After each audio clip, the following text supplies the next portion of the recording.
Now what I've done here is I have created a commands file that I use to, quickly refer to the commands. I can just quickly show it to you at commands.txt.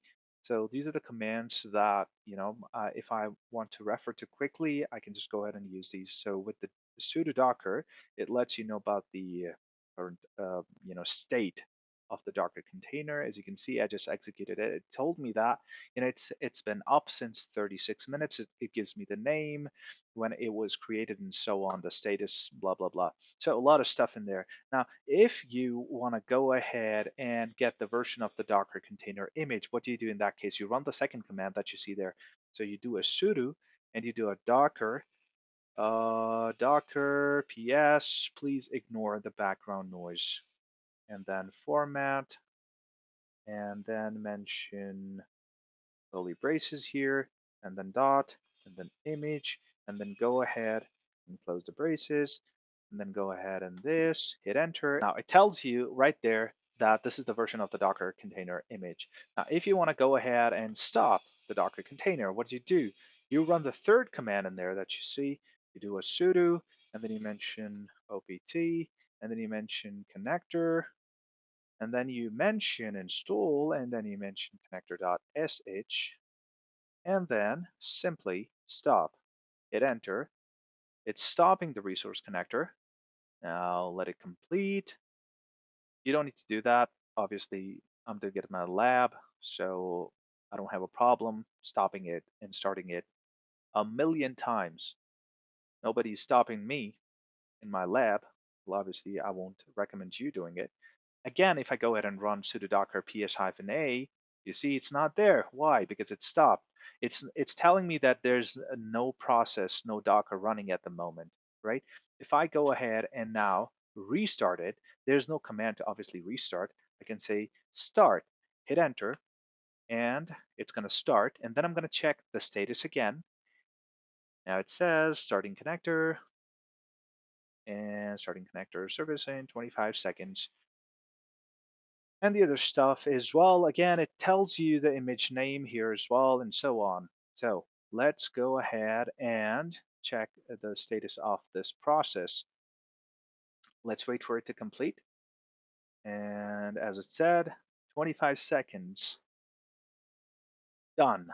Now, if I run this command again, it tells me, okay, this is running since 29 seconds up 28 seconds right there, right? So we're looking good with this command as well. So I'm going to refer to that again. And then, as you can see, it gives me a destroy command as well that I've saved in this text file. Now, this destroy command will be used to delete the container. However, I don't want to do it. Okay. Is there a restart command? Well, I remember somebody asking me that question. Now, this is running, the resource connector is running at the moment, right? Now, if I go ahead and, for example, try a restart command, it tells me right there that this is not a supported command.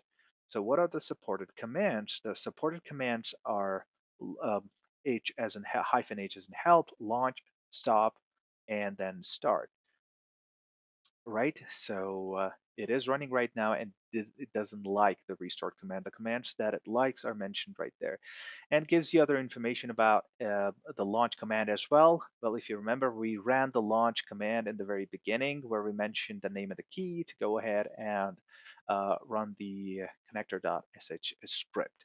Now, as mentioned, the Docker container only supports those commands that you saw before, the start, stop, and launch. However, with the Docker itself, I'm talking about the Docker, not the resource connector, right? So with the Docker, you obviously have the restart command.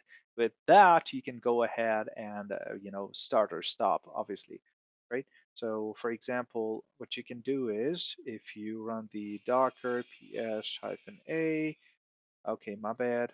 I'm gonna say sudo, hit enter. Now, for example, it gives me this information. The container ID is what I'm interested in now. It gives me the container ID as 30bf 55134DEC. That is what I can use to go ahead and restart this specific Docker. For example, I can say Docker and say restart and then mention that ID in here. Okay, now once you go ahead and paste the Docker container ID here, go ahead and hit enter. Permission denied. Again, I'm sorry about that. Let me just go ahead and say sudo and sudo, hit enter. Now it's going to go ahead and restart this particular Docker container ID. And this way you can make sure that you're not affecting the other Docker container IDs as well. So, okay, great. And now if I do this command, it tells me it's been up since 4 seconds. So there you go. Now this is a way to restart in case you don't want to go ahead and stop the resource connector and then start the resource connector. You can go ahead and restart it this way. Thank you so much for your time on this video. I hope you have already subscribed to the channel. Like, share, comment. Thank you so much. Have a great time ahead. Goodbye.